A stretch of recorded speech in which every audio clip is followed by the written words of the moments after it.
Morning students, हम complex number and quadratic question कर रहे थे। लास्ट लेक्चर में 5.1 एक्सरसाइज की थी। आज हम 5.2 एक्सरसाइज करेंगे। इसमें दे रखा है find the modulus and argument. पहले आपको मैं बता देता हूँ मॉडुलस एंड आर्गूमेंट क्या होता है। कि अगर कोई कॉम्प्लेक्स नंबर है और उसको हम जेड से रिप्रेजेंट कर रहे हैं, it means Z equal to A plus I B की फॉर्म में कॉम्प्लेक्स नंबर है।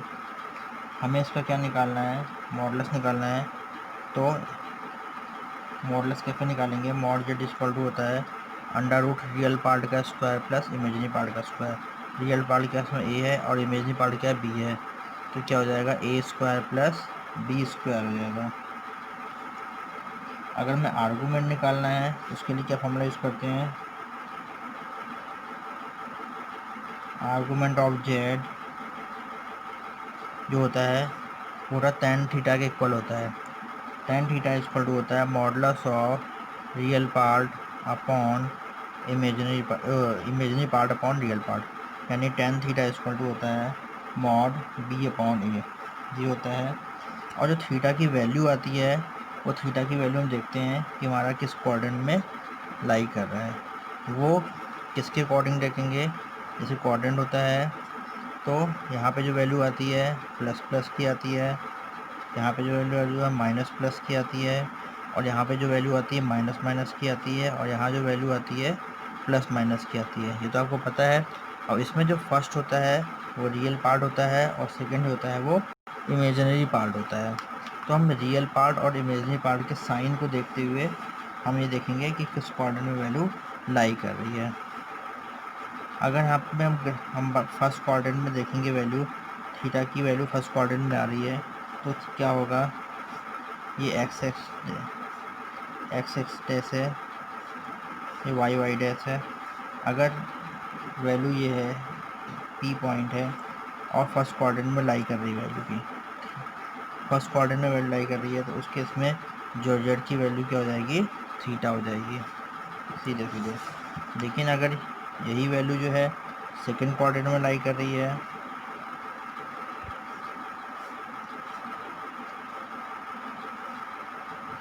ये सेकेंड क्वाड्रेंट में कोई वैल्यू लाई कर रही है पी है, तो यहाँ से यहाँ तक की वैल्यू, तो यहाँ से जो वैल्यू होगी जेड की वैल्यू क्या हो जाएगी? वो पाई पाई पूरा हो गया यहाँ तक, उसमें से थीटा माइनस हो जाएगा, यानी पाई माइनस थीटा हो जाएगा। लेकिन अगर वैल्यू थर्ड क्वाड्रेंट में लाई कर रही है तो थर्ड क्वाड्रेंट के लिए हम क्या करेंगे?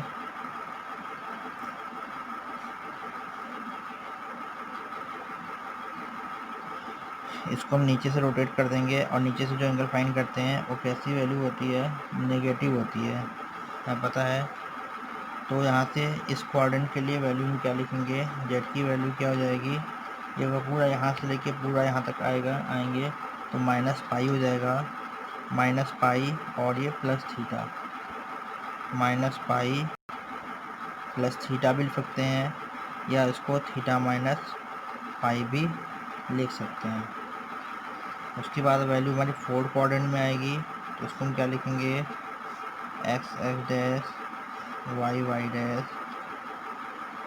यहाँ पे वैल्यू आ रही है तो यहाँ से यहाँ तक की वैल्यू थीटा है, तो जेड की वैल्यू क्या हो जाएगी? माइनस थीटा, क्योंकि जो नीचे से हम एंगल लेते हैं वो निगेटिव एंगल लेते हैं। तो इसके अकॉर्डिंग हम क्वेश्चंस करेंगे और थीटा की वैल्यू जो आएगी वो क्वाड्रेंट में देखेंगे किस क्वाड्रेंट में वैल्यू लाई कर रही है, उसके अकॉर्डिंग ही वैल्यू लिखेंगे। तो फर्स्ट को हम देखिए, find the modulus and argument find करना है। पहला दे रखा है -1 माइनस i3, तो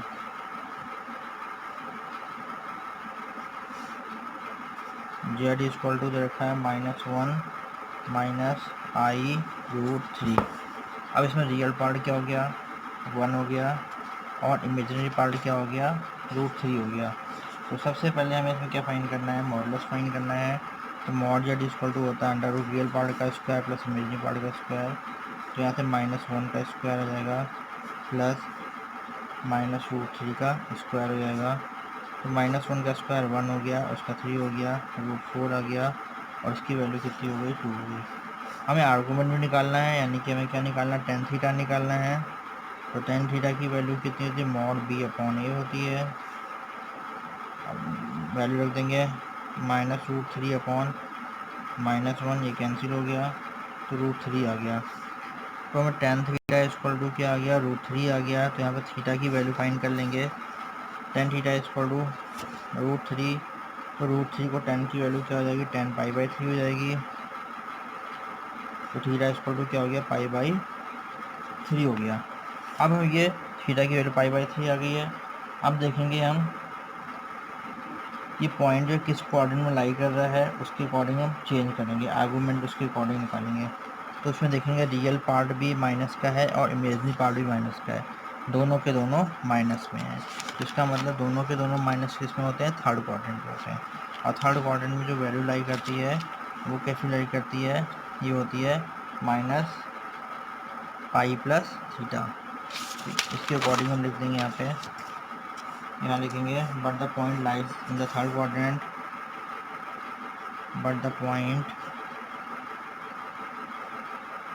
lies in third quadrant of argand plane। argand plane बोलते हैं, argument plane, because real and imaginary, ये क्वेश्चन मैं आपको लिख के दिखा रहा हूँ, बाकी आप लोग खुद लिखेंगे। Real and imaginary part of Z are both negative, दोनों के दोनों नेगेटिव हैं। तो यहाँ से आर ऑफ जेड क्या हो जाएगा, -π+θ होता है। तो -π+θ की वैल्यू कितनी है, π/3। सॉल्व कर देंगे, -3 पाई हो जाएगा -2π/3, ये हो जाएगा आंसर। ऐसे क्वेश्चंस करने हैं सारे हमें। सेकंड क्वेश्चन देख लेते हैं। सेकंड की वैल्यू जो रखी है z = -3 + i, सेम ऐसे मॉड z = हो जाएगा -√3 का स्क्वायर प्लस 1 है तो 1 का स्क्वायर आ जाएगा। इसकी भी वैल्यू क्या आ जाएगा, 3 + 1 √4 आ जाएगा। इसकी वैल्यू भी क्या आ गई, 2। और आर्गूमेंट निकालेंगे तो tan थीटा इक्वल टू होता है d/a 1/, -√3 हो जाएगा, यानी कि ये प्लस का हो जाएगा, 1/√3 हो गया। और 10 में 1/√3 वैल्यू किसकी होती है, π/6 की होती है। तो यहाँ से थीटा कितना आ गया, π/6। अब हमें सेम देखना पड़ेगा किस क्वाड्रेंट में लाई कर रहा है। पहला नेगेटिव है, दूसरा पॉजिटिव है। नेगेटिव पॉजिटिव यानी कि सेकंड क्वाड्रेंट में लाई कर रहा है। तो यहाँ लिखेंगे sense but the point lies in second quadrant लिखेंगे of Argand plane because the imaginary part, real part is negative and imaginary part is positive. तो सेकंड क्वाड्रेंट में लाई करेगा तो आर्क ऑफ जेड की वैल्यू क्या हो जाती है सेकंड क्वाड्रेंट में, π-θ। तो यहाँ से एक वैल्यू हो जाएगी π-π/6, यानी कितना हो जाएगा, π/6। ये आंसर हो जाएगा। ऐसे ही है थर्ड क्वेश्चन में दे रखा है।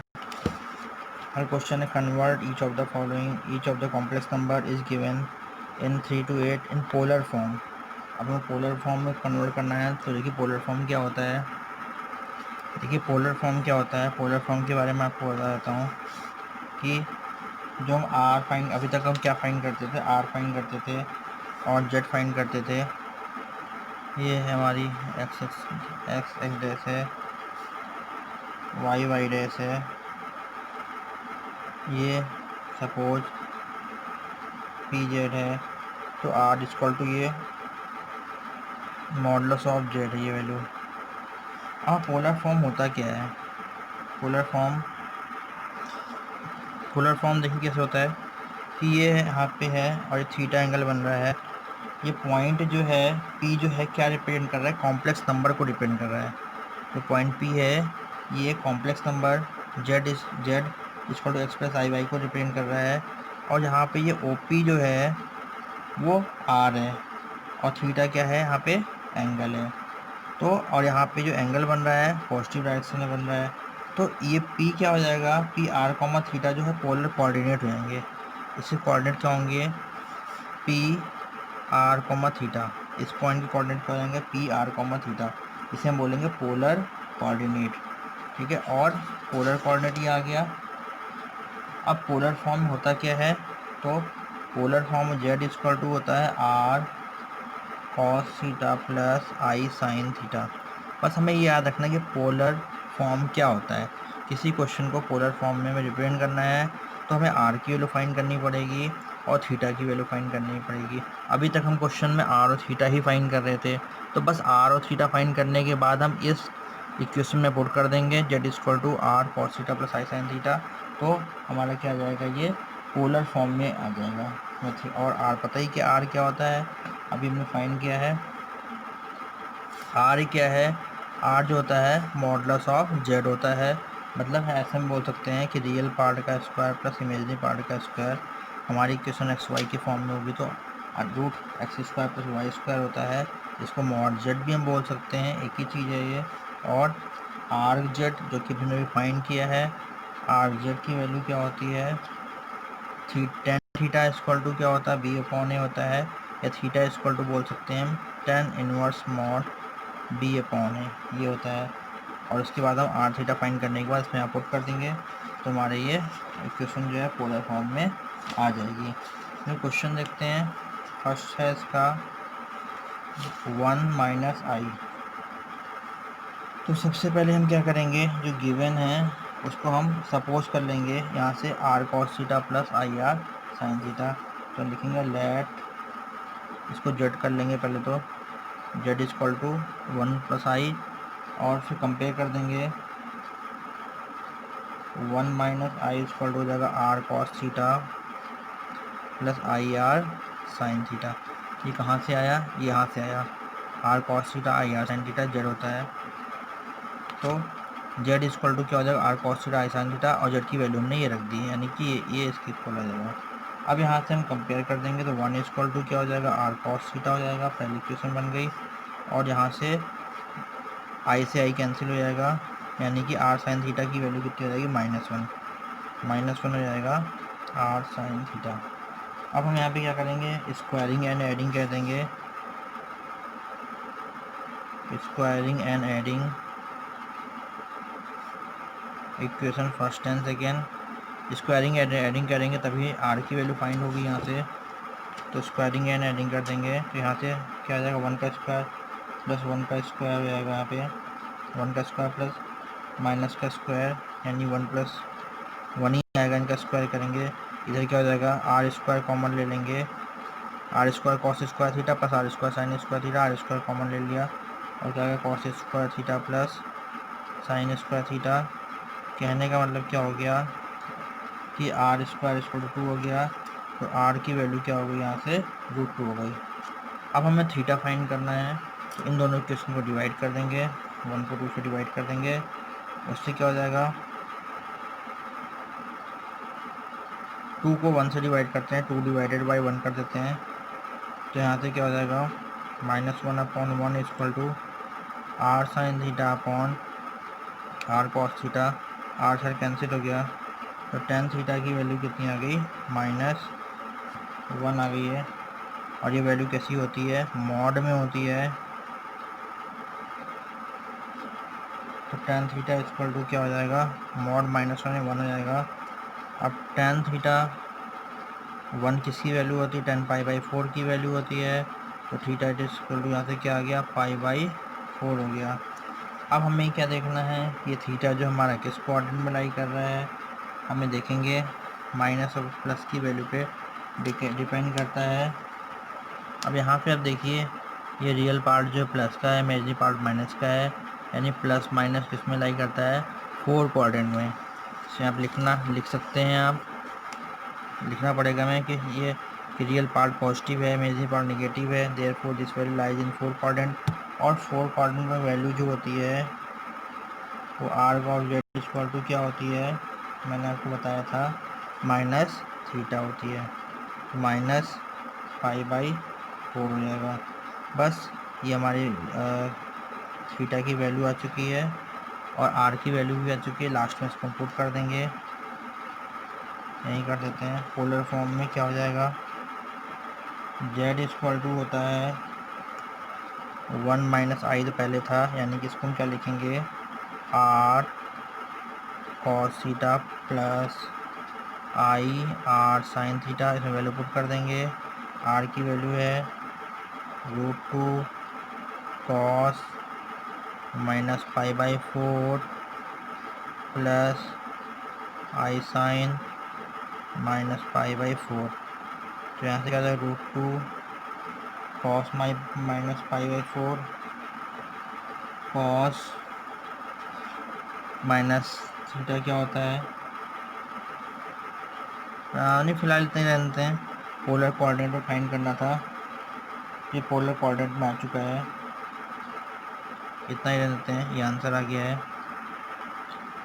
नेक्स्ट क्वेश्चन देखते हैं। एक क्वेश्चन मैं आपको और बता देता हूँ, बाकी एक जैसे ही हैं सारे, आप कुछ कर सकते हैं। फोर्थ है -i, ये तो बिल्कुल एक जैसे ही है। यहाँ पे 1 प्लस का था, i माइनस का था, यहाँ पे -1 का होगा प्लस i हो गया। और ये देखिए -1 प्लस i, सिर्फ साइन चेंज हो रहा है, बाकी इसमें कोई चेंजिंग नहीं है इन तीनों में। ये वाला कर लेते हैं, 6 वाला -3 है। जेड की वैल्यू मतलब -3 दे रखी है, तो यानी रियल पार्ट दे रखा है, इमेजिनरी पार्ट तो मैं दिया नहीं रखा है, उसको 0i कर देंगे। तो दोबारा से हम -3 प्लस 0i इसको कंपेयर करेंगे, ऑन कंपेयरिंग लिख देंगे r cos theta plus I R sine theta. तो यहाँ से कंपेयर हो जाएगा, तो r cos थीटा की वैल्यू कितनी हो जाएगी -3, पहले इक्वेशन, i से i cancel, r sine theta की वैल्यू कितनी हो जाएगी 0, इक्वेशन नंबर 2। फिर क्या करते हैं, स्क्वायरिंग एंड एडिंग कहते हैं, स्क्वायरिंग एंड एडिंग करते हैं। R square cos square theta plus R square sine square theta, R square common ले लिया हमने, cos square theta plus sine square theta equal to -3 का स्क्वायर कितना हो जाएगा 9 हो जाएगा। ये इसकी वैल्यू 1 हो गई, तो आर स्क्वायर इक्वल टू 9 हो गया, आर की वैल्यू कितनी हो गई 3 हो गई। अब हम डिवाइड कर देते हैं, सेकंड को फर्स्ट से डिवाइड कर देंगे, तो R sine theta upon R cos theta equal to कितना हो जाएगा 0 अपॉन -3 हो जाएगा, यानी कि tan थीटा इक्वल टू क्या हो जाएगा 0 डिग्री हो जाएगा। tan theta equal to tan 0 हो जाएगा, तो यहाँ पे थीटा की वैल्यू कितनी आ गई 0 डिग्री आ गई। बस उसके बाद हम देखेंगे किस कोऑर्डिनेट में लाई कर रहा है। इसमें रियल पार्ट और इमेजिनरी पार्ट को देखेंगे। रियल पार्ट तो नेगेटिव है, इमेजिनरी पार्ट पॉजिटिव है, तो माइनस प्लस जो है वो किस कोऑर्डिनेट में लाई करता है, सेकंड कोऑर्डिनेट में लाई करता है। तो सेकंड कोऑर्डिनेट में वैल्यू क्या होती है पाई माइनस थीटा हो जाती है, तो पाई -0 कितना हो जाएगा पाई हो जाएगा। और लास्ट में इसको पोलर फॉर्म में लिख देंगे, तो वो पोलर फॉर्म में क्या हो जाएगा Z equal to R cos theta plus I sine theta. R की वैल्यू यहाँ से क्या हो जाएगी -3 cos pi plus I sine pi, sorry R की वैल्यू 3 है प्लस की, तो ये आ गया। क्या लिख देंगे which is polar form, which is required polar form, which is required polar form of -3। Same ऐसे है। अब अगला है इसमें ये दे रखा है। अब इस वाले में क्या, एर्थ वाले में है कि इसमें रियल पार्ट 0 हो जाएगा और इमेजिनरी पार्ट आई दे रखा है, तो जिसको क्या लिख देंगे 0 प्लस आई लिख देंगे। और सेम ऐसे ही क्वेश्चन है, आप कर सकते हैं, इसको कर लीजिएगा। एक्सरसाइज आपकी कंप्लीट हो गई। Thank you.